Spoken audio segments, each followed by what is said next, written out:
Shalom bien-aimés dans le Seigneur, qui avait l'occasion de nous suivre en ce jour sur votre chaîne One TV, dans la tranche trompette du sanctuaire. Que la paix du Seigneur soit avec vous partout où vous nous recevez.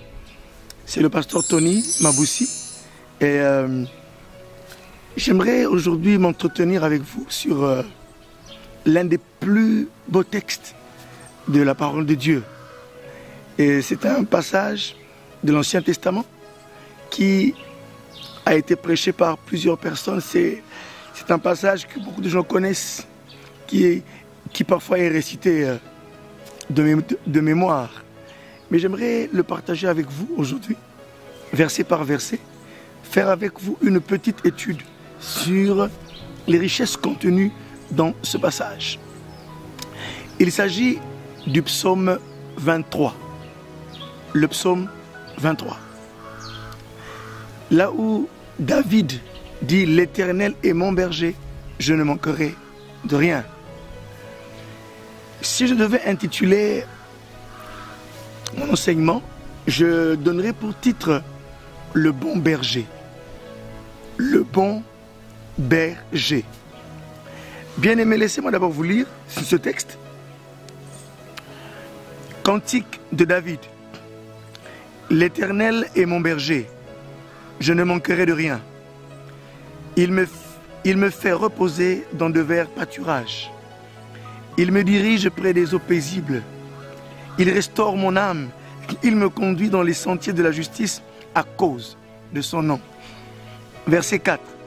Quand je marche dans la vallée de l'ombre de la mort, je ne crains aucun mal, car ta houlette et ton bâton me rassurent. Tu dresses devant moi une table en face de mes adversaires. Tu induis ma tête et ma coupe déborde. Oui, le bonheur et la grâce m'accompagneront tous les jours et j'habiterai dans la maison de l'Éternel jusqu'à la fin de mes jours. Psaume 23, 1 à 6. Ce psaume, comme vous l'avez entendu, dès le départ, il est intitulé Cantique de David. Donc c'est un psaume que David a écrit. C'est un chant. Les psaumes ce sont des chants. Et lorsque vous le lisez comme ça, on n'imagine pas que c'était un chant. Mais lorsque nous le lisons, on sait que c'est un cantique. Il a été chanté. Il y a aussi des hommes et des femmes qui, à notre époque, ont aussi chanté ce psaume à leur façon. Quoi qu'il en soit, ce texte regorge de plusieurs richesses et j'aimerais de manière très succincte vous partager ce que le Saint-Esprit nous a mis à cœur afin que nous puissions tous ensemble être édifiés. Le premier verset, Cantique de David. L'Éternel est mon berger, je ne manquerai de rien.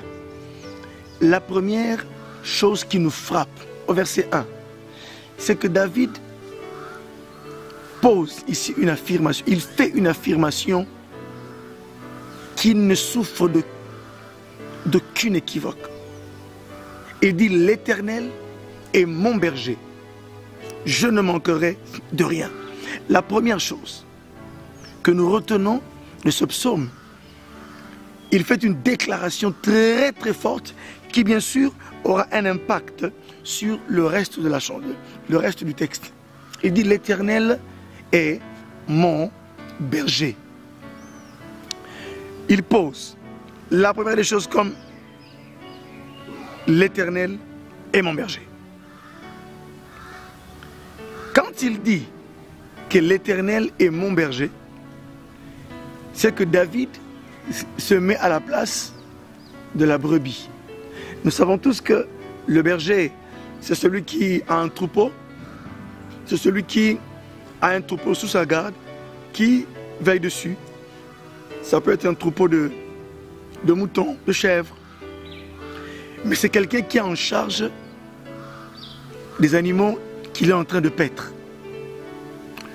Et lorsque David dit que son berger à lui, c'est l'Éternel, il se place du point de vue de la brebis.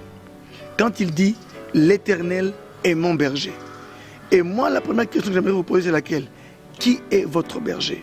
Puisque David déclare son berger à lui, c'est l'Éternel.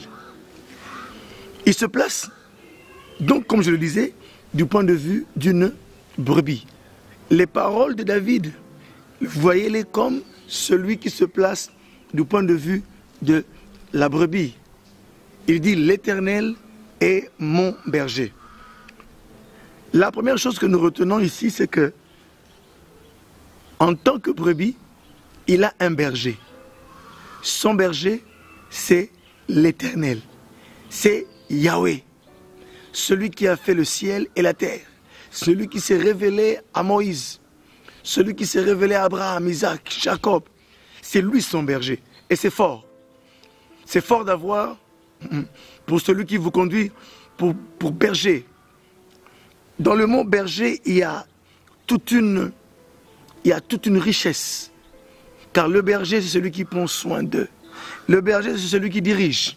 Le berger, c'est celui à qui l'on obéit. Celui qui montre le chemin. Et son berger à lui, c'est l'Éternel. Et il dit qu'il est lui. Il ne le dit pas, mais il le sous-entend. Quand il dit que l'Éternel est mon berger, c'est que je suis la brebis de l'Éternel. Et c'est lui qui me conduit. Il fait partie de son troupeau.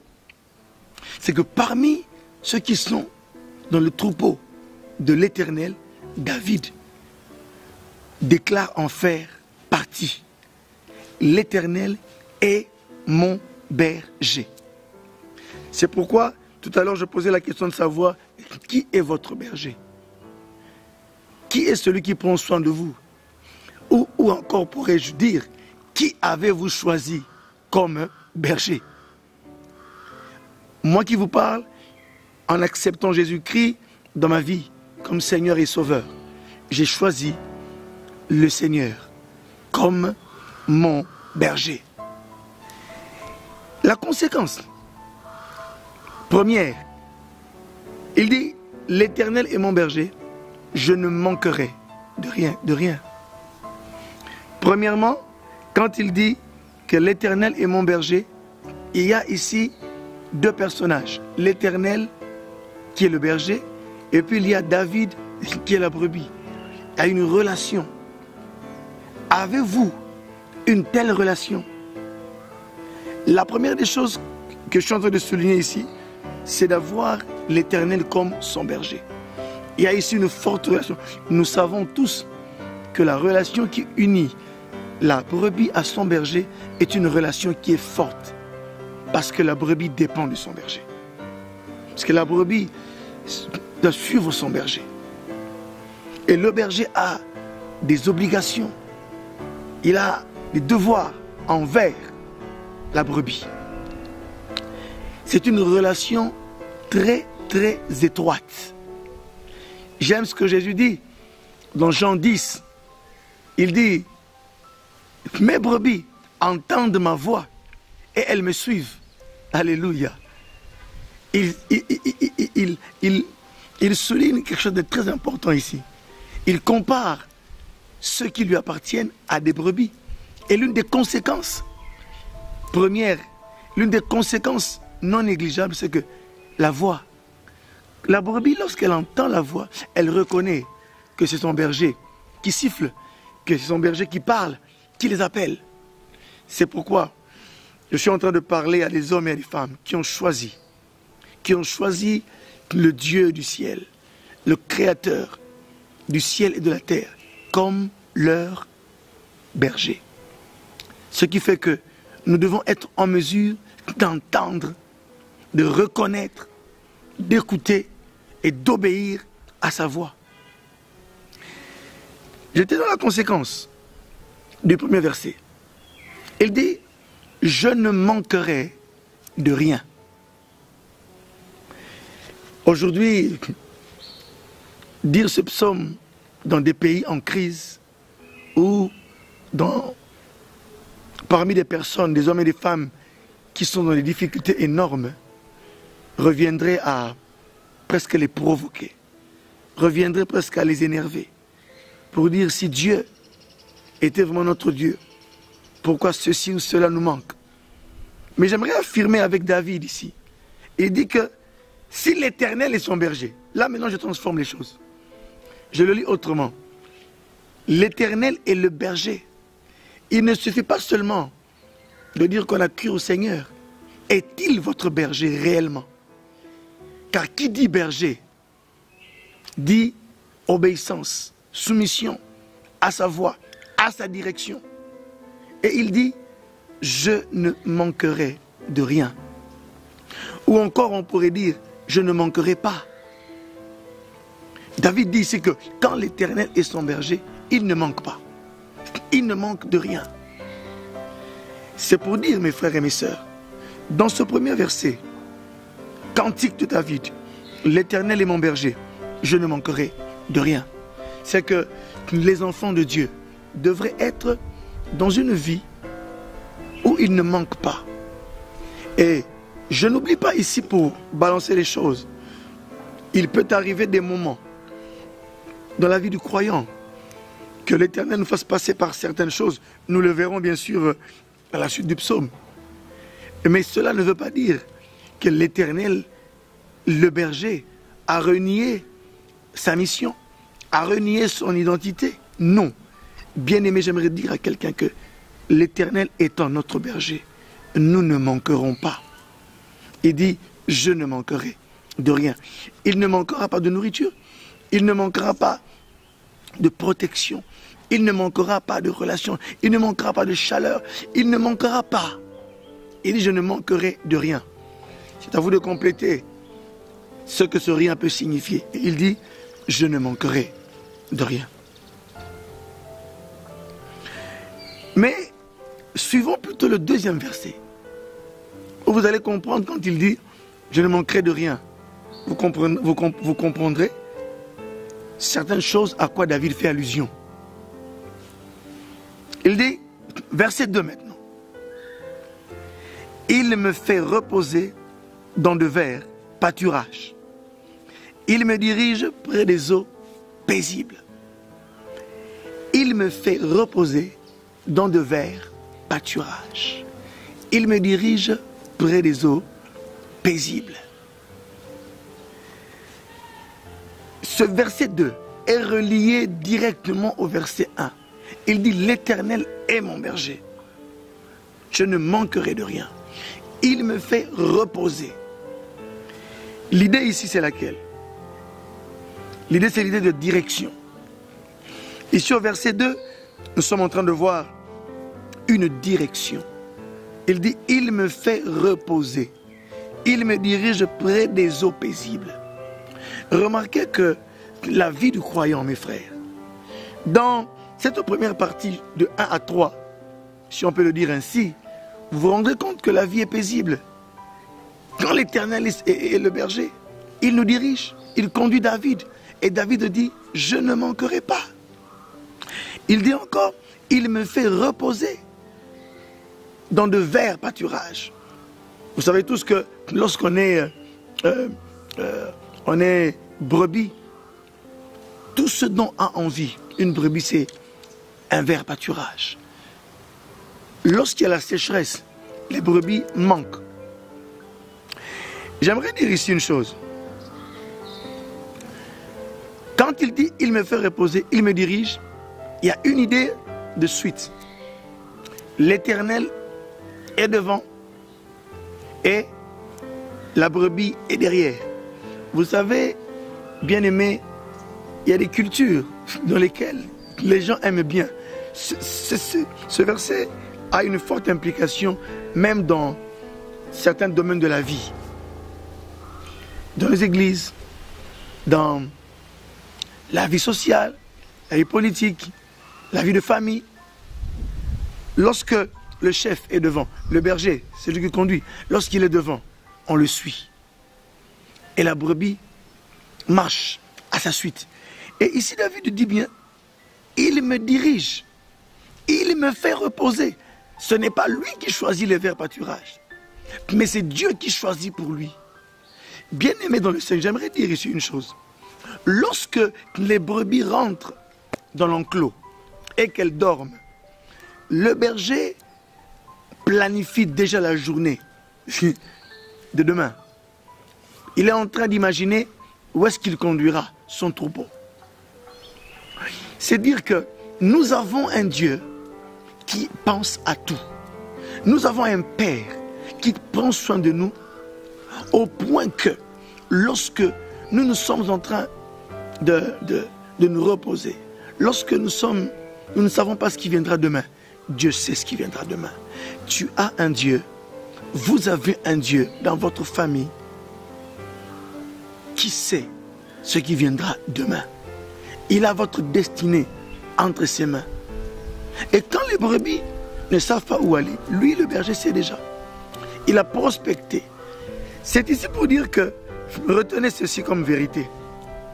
Même lorsque vous ne savez pas ce qui viendra demain, même lorsque vous ne savez pas ce qui adviendra de votre vie professionnelle, ce qui adviendra de votre vie familiale, de votre vie conjugale, ce qui adviendra de vos études, votre vie professionnelle, sachez que vous avez un berger. Alléluia. Sachez que vous avez quelqu'un qui déjà sait où est-ce qu'il vous conduira demain. Il connaît, il anticipe, il connaît la prochaine étape et il a prévu de verts. Je dis bien, il a prévu de verts pâturages. Les verts pâturages sont des signes d'abondance. Les eaux paisibles sont des signes de tranquillité. Mes frères et mes sœurs, il n'y a pas que les temps de trouble, il n'y a pas que les temps de manque dans la vie de l'enfant de Dieu. Ce psaume nous fait voir que dans la vie de l'enfant de Dieu, il y a des moments d'abondance. Il y a des instants où Dieu est celui qui peut donner l'abondance à ses enfants. Car il dit ici, il me fait reposer. Il ne me fait pas passer. J'aimerais ici préciser, il ne me fait pas passer. Le verbe, il dit, il me fait reposer. J'insiste sur ce verbe. Il me fait reposer. Il y a ici l'idée d'une installation. Alléluia. Dieu est celui qui a la force de vous installer dans la richesse. Il est celui qui a le plan de vous installer dans l'abondance. Il est celui qui a le pouvoir et la puissance. Il a prévu de vous installer lorsque les choses vont bien. Dieu est capable de vous y installer. Parce qu'il y a un évangile qui circule. Les gens pensent qu'aujourd'hui, la paix, la tranquillité, l'abondance n'est qu'aux méchants. Les méchants prospèrent, mais les enfants de Dieu souffrent. Non, mes frères. La Bible affirme, et j'aimerais vous le dire, qu'il est notre berger et il nous fait reposer. Il me fait reposer. J'aimerais que quelqu'un aujourd'hui change sa façon de voir le berger pour dire que la richesse peut durer. Alléluia. Je peux dire aujourd'hui que l'abondance peut durer et vous pouvez vous y installer. Quand vient l'abondance, Dieu vous y installe. Il dit, il me fait reposer. Imaginez une brebis qui est dans des herbes vertes. Non seulement elle broute, mais également, selon ce psaume, David dit, il me fait reposer. Et elle se repose. Elle s'étend. J'aimerais ici rappeler et affirmer encore, en ce temps difficile, en ce temps où la crise est mondiale, en ce temps où les choses se compliquent encore, l'Éternel peut vous conduire encore dans de verts pâturages. Il y a de verts pâturages. J'aime ce que Jésus a dit dans Jean 10, 10. Il dit, Le voleur ne vient que pour égorger, pour voler, détruire et tuer. Mais moi je suis venu afin que les brebis aient la vie et qu'elle ait en abondance. Il affirme, Jésus affirme, il dit, moi, je suis la porte des brebis. Lisez Jean 10. Vous allez voir ce que Jésus dit. Lui aussi se présente comme le berger. Il dit, je suis venu afin que les brebis aient la vie et qu'elle l'ait en abondance. Lorsque je parle ici de vert pâturage, j'aimerais en parler de façon globale. Que cela soit spirituel, que cela soit matériel, financier, que cela soit également spirituel, que cela soit le bien-être intérieur. Il y a des moments de paix et de tranquillité, en dehors des stress. Vous savez, beaucoup de gens sont tellement dans le stress qu'ils oublient qu'ils ont un bon berger, qu'ils oublient qu'ils ont un berger. J'aimerais vous exhorter aujourd'hui à revenir à ce berger, à revenir et en déclarant ces paroles, en disant l'Éternel est mon berger. L'ennemi, le diable, a dans sa mission tendance à nous faire croire que nous n'avons plus de berger, que nous n'avons pas de berger, ou bien qu'il nous a dirigés il y a 5 ans, mais que maintenant nous devions nous diriger nous-mêmes. Non, je vous dis, revenons à la conduite et à la direction de celui qui a fait le ciel et la terre, celui qui a votre destinée entre ses mains. Il a dit, Jacob, jusque dans votre vieillesse, je vous soutiendrai. C'est pourquoi, bien-aimés dans le Seigneur, j'aimerais vous dire une chose et affirmer que le Dieu de paix est capable de vous conduire dans une tranquillité intérieure, dans une tranquillité financière, dans une tranquillité morale, dans une tranquillité spirituelle. Et il dit, il me fait reposer dans des verts pâturages, il me dirige près des eaux paisibles. Ici, je vais encore ajouter une chose. C'est Dieu, c'est le berger qui connaît où sont les eaux. C'est lui qui sait là où vous trouverez la paix. Notre Dieu est un Dieu de temps, il est aussi un Dieu de lieu. En tant que berger, il sait où nous conduire pour que nous puissions avoir la paix. Il sait dans quelle église nous conduire. Il sait dans quel ministère nous diriger. Il sait vers quel endroit nous conduire pour que nous puissions avoir la paix. Il sait également dans quel pays vous devez aller travailler. Il sait également là où il doit vous diriger, vous qui vous posez des questions sur votre avenir. Il sait où votre famille doit aller habiter. J'aime ce que dit le livre de Zacharie. Voici mon serviteur le germe. Il germera en son lieu. J'aimerais, mes frères et mes sœurs, vous faire comprendre que c'est le berger qui sait où se trouvent les eaux paisibles. Car, n'oubliez pas, toutes les eaux ne sont pas paisibles. Il y a des eaux dans lesquelles il y a aussi des crocodiles. Il y a des eaux dans lesquelles il y a aussi des animaux qui peuvent faire du mal à la brebis. Mais c'est le berger qui sait où conduire sa brebis pour qu'elle soit en tranquillité et en sécurité. Et j'aime ce qu'il dit ici. Il dit, il me fait reposer, il me dirige près des eaux paisibles. Et là, lorsque la brebis est près des eaux paisibles, là, après avoir mangé, après avoir brouté de l'herbe, la brebis peut maintenant prendre de l'eau pour digérer. Dieu met en place tous les mécanismes possibles. Il sait tout ce qu'il faut à votre vie pour que vous soyez dans une stabilité personnelle, une stabilité émotionnelle, une stabilité financière, une stabilité familiale. Il sait où vous conduire. Mais la seule chose qu'il vous demande, c'est que vous puissiez vous laisser diriger par lui. Celui qui se laisse diriger par Dieu, celui qui est derrière. Notre Dieu n'est pas celui qui doit être derrière vous et commencer à suivre les brebis et les rattraper. Non. Le Dieu de la Bible est un Dieu, est un berger qu'on est censé suivre fidèlement, pas à pas. Celui qui s'écarte, il en payera bien sûr. Il en verra les conséquences. C'est pour nous mettre en garde, mes frères et mes sœurs, pour dire que à un moment donné, remarquez lorsque vous avez pris le contrôle de votre propre vie, qu'est-ce qui vous est arrivé? Je pense que chacun qui me regarde sait les instants, les périodes, les saisons que vous avez, où vous avez décidé de prendre votre vie entre vos mains, de prendre la commande de votre vie. Vous savez ce qui est arrivé. Mais les jours où vous avez laissé votre vie, vous avez fait confiance au berger céleste, au bon berger, le bon berger, vous savez aussi que vous avez été conduit dans des endroits les meilleurs. Il connaît les endroits les meilleurs, les endroits qui peuvent faire du bien à notre vie. C'est pourquoi, mes frères et mes sœurs, nous devons aujourd'hui revenir à la pratique qui est saine, reprendre les bonnes habitudes. J'aimerais exhorter chacun de nous à revenir à Dieu, car lui, il connaît les verts pâturages. Passons au 3e verset. David dit, il restaure, toujours il. J'aime ce verset parce que j'aime ce passage du psaume 23, ce texte, parce que j'aime bien l'insistance de David.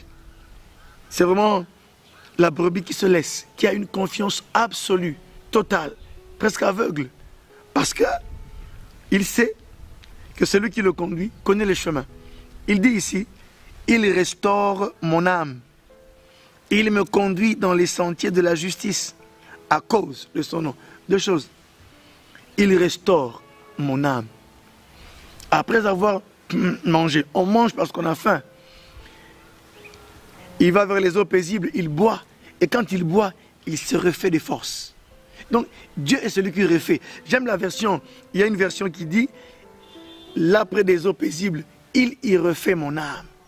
Mes frères et mes sœurs, vous qui êtes passés par des instants compliqués, vous qui êtes passés par des moments terribles, vous qui avez eu des moments de tension, vous qui avez eu des moments terribles dans votre existence, sachez que le Seigneur est celui qui peut refaire votre âme.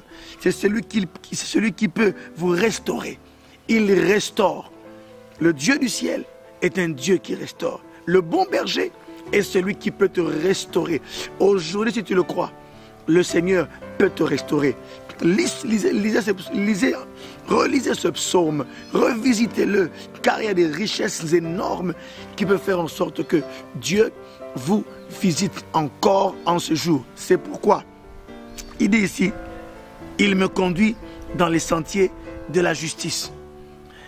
La vraie direction, c'est Dieu qui la connaît.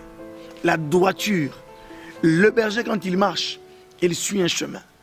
Et la brebis suit ce chemin-là. Le sentier de la justice, c'est Dieu qui le connaît.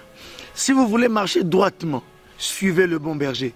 Si vous voulez marcher dans la crainte, suivez le bon berger. Car il dit ici, il me conduit dans les sentiers de la justice. Alléluia.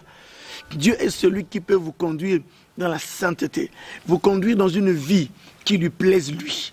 Il peut vous conduire dans une vie qui peut répondre à ses standards. Vous avez longtemps marché selon vos propres pas.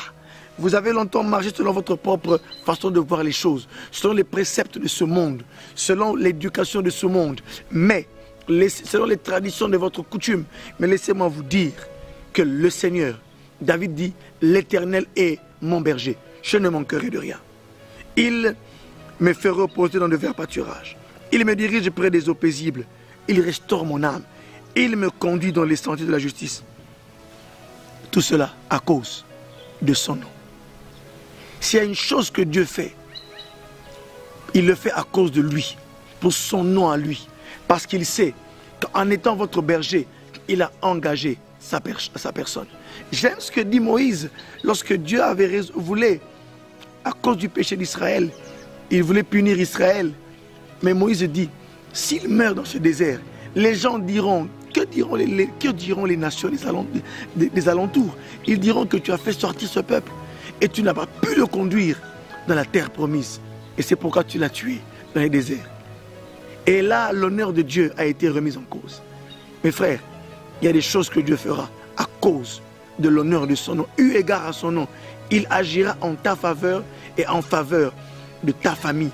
Parce que son nom est là. J'aime bien les hommes de ce monde qui disent l'honneur de la famille sera bafoué à cause de ceci ou cela. Mais Dieu est celui qui tient à son nom, parce qu'il a un grand nom et il a une réputation à défendre. J'aime ce que dit le psaume, un psaume qui dit « Ta renommée s'est accrue à cause de l'accomplissement de tes promesses. Notre Dieu est un Dieu fidèle. » J'aimerais prier pour un chacun. Seigneur, bénis ton peuple. Fais-nous revenir à toi. Tu es notre berger. Que mon frère et ma soeur qui me suivent reviennent derrière toi. Et que celui qui dirigeait encore ses propres pas puisse revenir derrière toi et te suivre, Seigneur, car tu es le bon berger. Au nom de Jésus-Christ. Amen. Que Dieu vous bénisse. La suite à la prochaine émission. Amen.